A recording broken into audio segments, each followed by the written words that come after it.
এই ভোট পর্বে প্রধানমন্ত্রী নরেন্দ্র মোদীর নাম্বার ওয়ান প্রতিপক্ষ হলেন রাহুল গান্ধী। দীর্ঘদিন ধরেই তিনি অপেক্ষায় আছেন ভারতের প্রধানমন্ত্রীর মসনদে বসার জন্য, আর তাই বিভিন্ন সভায় নরেন্দ্র মোদীকে নিয়ে বারবার আঙুল উঁচিয়ে প্রশ্ন তোলেন রাহুল গান্ধী। প্রধানমন্ত্রীকে কটাক্ষ করেন চাওয়ালা বলেও। ঠিক জানেন কি রাহুল গান্ধীর বিদ্যের দৌড় কত দূর, ঠিক কত টাকার মালিক রাহুল গান্ধী? দেখুন, বর্তমানে ভারতের প্রধানমন্ত্রী নরেন্দ্র মোদীর পর অন্যতম জনপ্রিয় রাজনীতিবিদ হলেন রাহুল গান্ধী। ভারতীয় রাজনীতিতে ভারতীয় জাতীয় কংগ্রেসের প্রতিনিধিত্ব করেছেন 2004 সাল থেকে। 1970 সালের 19 জুন গান্ধী পরিবারে জন্মগ্রহণ করেন রাহুল গান্ধী। ভারতের প্রাক্তন প্রধানমন্ত্রী স্বর্গীয় রাজীব গান্ধী ও তার স্ত্রী সোনিয়া গান্ধীর একমাত্র পুত্র হলেন রাহুল গান্ধী। রাহুলের ছোটবেলা কেটেছে দিল্লিতে। সুরক্ষার কারণে প্রথম জীবনে তাকে রাজনীতি থেকে যতটা সম্ভব দূরে রাখার চেষ্টা করেছিলেন তাঁর পরিবার, কিন্তু বড় হবার সাথে সাথে তিনিও পরিবারের বাকি সদস্যদের মতন রাজনীতিতেই যোগদান করেন। লোকসভা ভোটের জন্যই জমা দেওয়া হলফনামায় উঠে এসেছে তার শিক্ষা ও রোজগার সম্পর্কিত তথ্য। Rahul Gandhi Delhi Saint Columba's school থেকে প্রাথমিক শিক্ষা গ্রহণ করেন। এরপরেই তাকে দুন স্কুলে ভর্তি করা হয় 1981 সালে।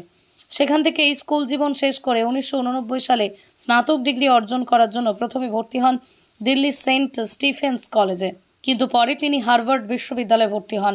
সেখানে পড়াকালীন 1991 সালে তার বাবা অর্থাৎ ভারতের ষষ্ঠ প্রধানমন্ত্রী রাজীব গান্ধীকে হত্যা করা হয়।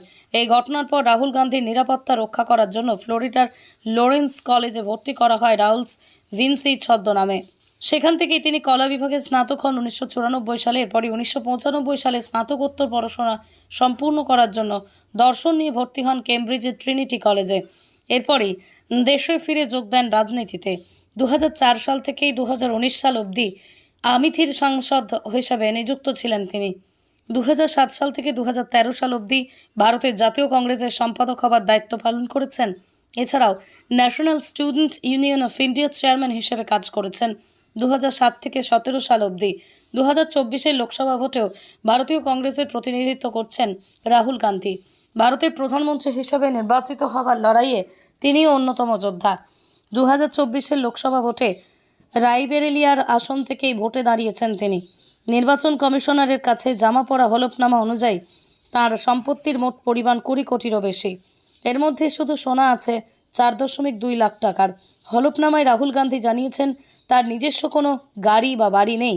তাঁর সম্পত্তির বেশিরভাগটাই মূলত শেয়ার বা মিউচুয়াল ফান্ডে বিনিয়োগ করা রয়েছে। মিউচুয়াল ফান্ডে বিনিয়োগ করেছেন 3,81,33,572 টাকা। শেয়ার কেনা রয়েছে 4,55,60,519 টাকার। সোনার বন্ড রয়েছে 15,21,740 টাকার। এছাড়াও ব্যাংকে গচ্ছিত রয়েছে 26,25,157 টাকা। পরিবার সূত্রে তিনি পেয়েছেন 2,10,13,598 টাকা।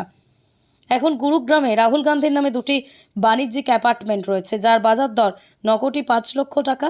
এছাড়াও নিউ দিল্লি, সুলতানপুর, মেহেরাউলি এই 3টি জায়গায় মিলে মোট 3 একর 778 চাষের জমি রয়েছে। জমিগুলো অবশ্য রাহুল গান্ধী ও তাঁর একমাত্র বোন প্রিয়াঙ্কা গান্ধীর নামে যৌথভাবে রয়েছে। রাহুল গান্ধীর আয়ের উৎস হলো বন্ডের সুদ, রয়্যালটি, অ্যাপার্টমেন্টের ভাড়া এবং এমপি হিসেবে সরকারের কাছ থেকে পাওয়া বেতন। 2020-21 অর্থবর্ষে তার আয় হয়েছিল 1,31,04,970 টাকা। 2022-23 অর্থবর্ষে কমে দাঁড়ায় 1,02,78,680 টাকায়।